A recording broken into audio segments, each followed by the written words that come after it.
என் பேர் சந்திரகுமாரி. நான் இலங்கை தமிழர் மறுவாழ்வு முகாமிலேருந்து வந்திருக்கேன். என் பையன் வயசு 15, பேர் கார்த்தி. அவர் டாக்டர் பேர் சுஜித்து, பேர் கார்த்தின்னு தான் கொடுத்துருக்காங்க.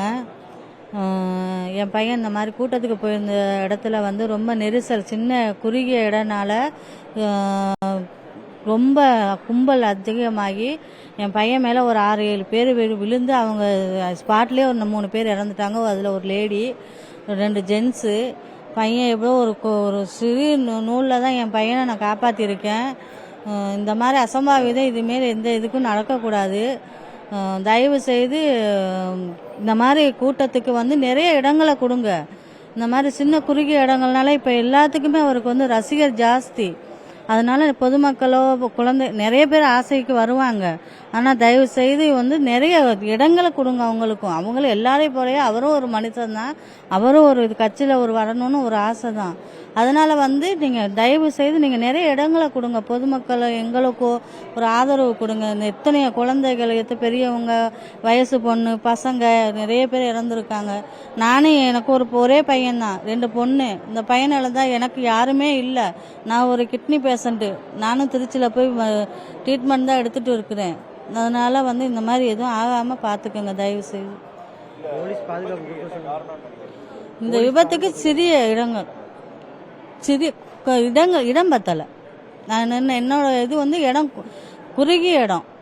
பொதுமக்களால் அங்கிட்டும் போக முடியலை, இங்கிட்டும் போக முடியலை. அதனால் ரொம்ப நெரிசல் ஆயிடுச்சு. அவர் மேலே பஸ்ஸுக்கு மேலே அவர் வர்ற நேரமே பாதி குழந்தைய தூக்கிட்டு ஓடி வர்றதை பார்த்து நான் ரொம்ப அழுதுட்டேன். நானும் போனேன் தான். நான் கூட்ட நெரிசலெல்லாம் நான் போகலை. நான் ரொம்ப தூரம் தள்ளி தான் நின்று நான் பார்த்துட்டு வந்தேன். ஆனால் தயவு செய்து நான் என் கண் முன்னாடி பார்த்ததே இன்னும் இந்த உலகத்தில் இது எதுவுமே இந்த மாதிரி நடக்கக்கூடாது. எனக்கு என்னோட ஆசை அதுதான். என் குழந்தைய நான் இன்னும் தயவு செய்து இந்த மாதிரி எதுவுமே ஆகாத மாதிரி பார்த்துக்கங்க. இதுதான் என்னுடைய நான் தாயாக உணர்ந்து நான் பேசுறது காரணமே இதுதான். எனக்கு இந்த மாதிரி ஆகக்கூடாது. இடங்களை நீங்கள் நிறைய கொடுங்க. நல்ல பெரிய இடமா கொடுத்தீங்கன்னா இந்த மாதிரி அசம்பாவிதங்கள் நிறைய தவிர்க்கலாம். இந்த மாதிரி பண்ணியிருக்கக்கூடாது.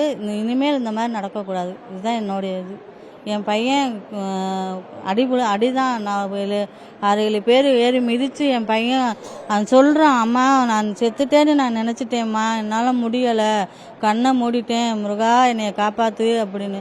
அப்புறம் அந்த நேரத்தில் காவல் அதிகாரிகள் அந்த நேரத்தில் அடித்து பொதுமக்களெல்லாம் தெரிய விரட்டி விட்டுட்டு அதுக்கப்புறம் என் பையனை தூக்கி ஆம்புலன்ஸில் போட்டு, எனக்கு தெரியாது என் பையன் இந்த மாதிரி ஹாஸ்பிட்டலில் இருக்காங்கன்னு தெரியாது. 3 மணி நேரம் கழித்து தான் எனக்கே தெரிஞ்சு நான் வந்தேன் இங்கே என் பையனை பார்க்க.